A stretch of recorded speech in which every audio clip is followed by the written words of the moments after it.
ಬಳಪ ಹಿಡಿದ ಭಗವಂತ ಇರುತ್ತಾನೆ ನಮ ಸುತ್ತ ಅವತಾರ ನಾನಾ ರೂಪವು.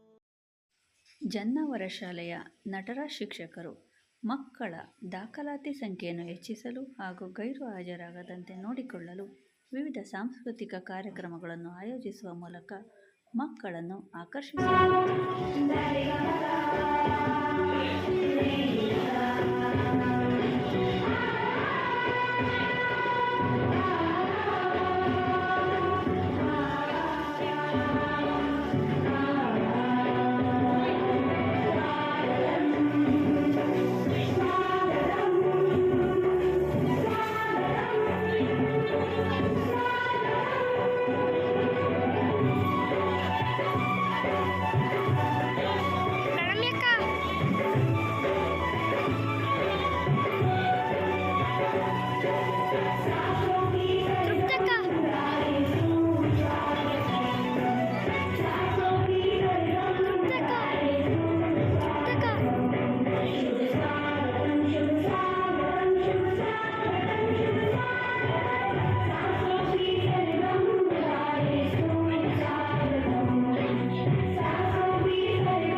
ಅರಸೀಕೆರೆ ತಾಲೂಕಿನ ನರಸೀಪುರ ಕ್ಲಸ್ಟರ್ನ ಜನ್ನಾವರ ಶಾಲೆಯ ಮಕ್ಕಳು ಕ್ಲಸ್ಟರ್ ಹಂತದ ಪ್ರತಿಭಾ ಕಾರಂಜಿಯಲ್ಲಿ ಸುಮಾರು 18 ಪ್ರಶಸ್ತಿಗಳನ್ನು ಪಡೆದು ಸಮಗ್ರ ಪ್ರಶಸ್ತಿಯನ್ನು ತಮ್ಮದಾಗಿಸಿಕೊಂಡರು.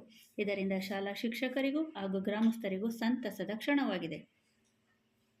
2025-26ನೇ ಸಾಲಿನಲ್ಲಿ ನಡೆದ ತಾಲೂಕು ಮಟ್ಟದ ಪ್ರತಿಭಾ ಕಾರಂಜಿಯಲ್ಲಿ GLPS ಜನ್ನಾವರ ಶಾಲೆಯ ಮಕ್ಕಳು ಸುಮಾರು 7 ಪ್ರಶಸ್ತಿಗಳನ್ನು ಪಡೆದು GLPS ಜನ್ನಾವರ ಶಾಲೆಗೆ ಕೀರ್ತಿ ತಂದಿರುತ್ತಾರೆ.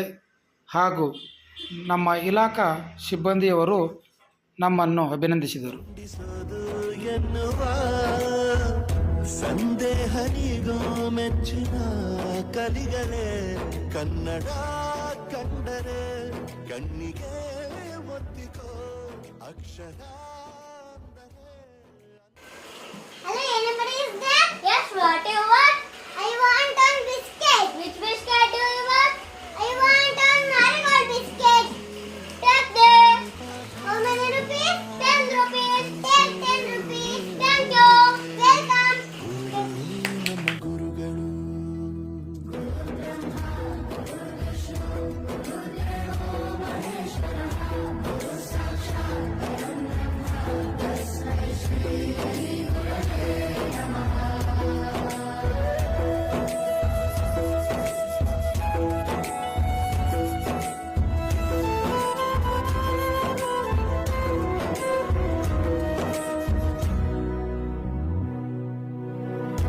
ಇತಿಹಾಸದಲ್ಲಿ ಆದ ತಪ್ಪು ತಿಳಿಸುತ್ತಾ ನಮ್ಮೆಲ್ಲ ನಾಳೆ ರೂಪಿಸೋ ಋಷಿಗಳೇ.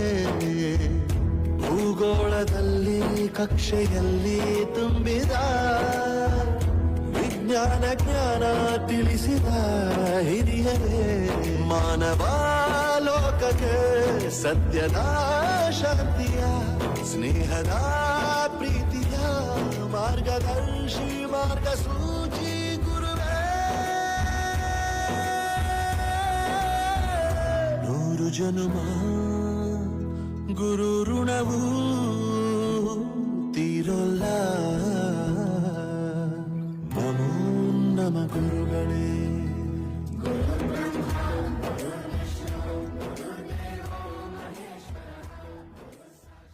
GLPS ಜನ್ನಾವರ.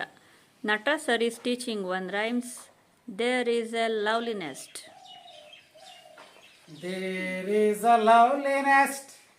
There is a lovely nest. There is a lovely nest.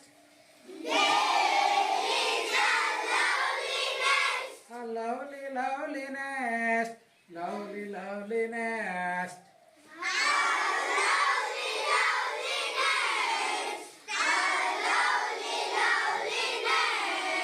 The nest is in the tree.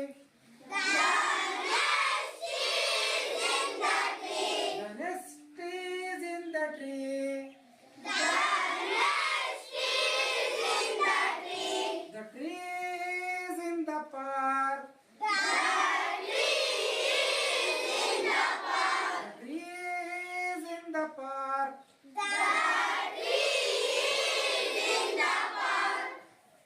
Once I saw a little bird.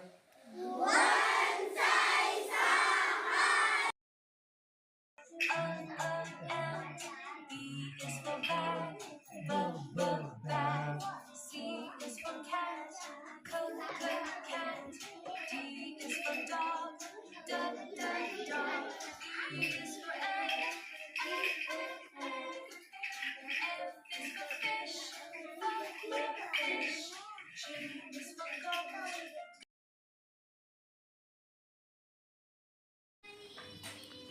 2023-24ನೇ ಸಾಲಿನಲ್ಲಿ GLPS ಜನ್ನವರ ಶಾಲೆಯ ನಟರಾಜ್ ಶಿಕ್ಷಕರು ಅಕ್ಷರ ದಾಸೋಹದ ವತಿಯಿಂದ ಪೋಷಣ್ ಅಭಿಯಾನಕ್ಕೆ ಸಂಬಂಧಿಸಿದಂತೆ ಧಾನ್ಯಗಳಿಂದ ಗಣೇಶನ ಆಕೃತಿಯನ್ನು ರಚಿಸಲಾಯಿತು.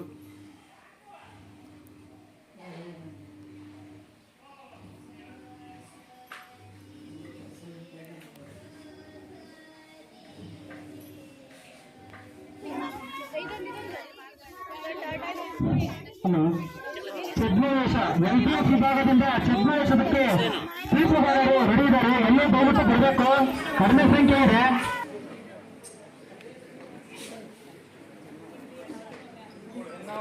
ಸರ್ಕಾರಿ ಹಿರಿಯ ಪ್ರಾಥಮಿಕ ಶಾಲೆ ಹೋಳೆ ಅಂಕೋಲಾ ತಾಲೂಕು ಉತ್ತರ ಕನ್ನಡ ಜಿಲ್ಲೆಯ ಮುಖ್ಯ ಉಪಾಧ್ಯಾಯರು ವೇದಿಕೆಗೆ ಆಗಮಿಸಬೇಕು.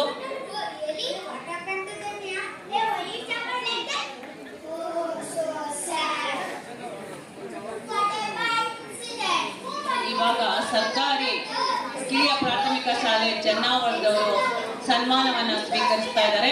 ಅವರ ನಂತರ ಉತ್ತರ ಕನ್ನಡ ಜಿಲ್ಲೆಯ ಬೋಳೆ ಹಿರಿಯ ಪ್ರಾಥಮಿಕ ಶಾಲೆ ಅಂಕೋಲಾ ತಾಲೂಕಿನ ಮುಖ್ಯ ಉಪಾಧ್ಯಾಯರು ವೇದಿಕೆಗೆ ಆಗಮಿಸಬೇಕು.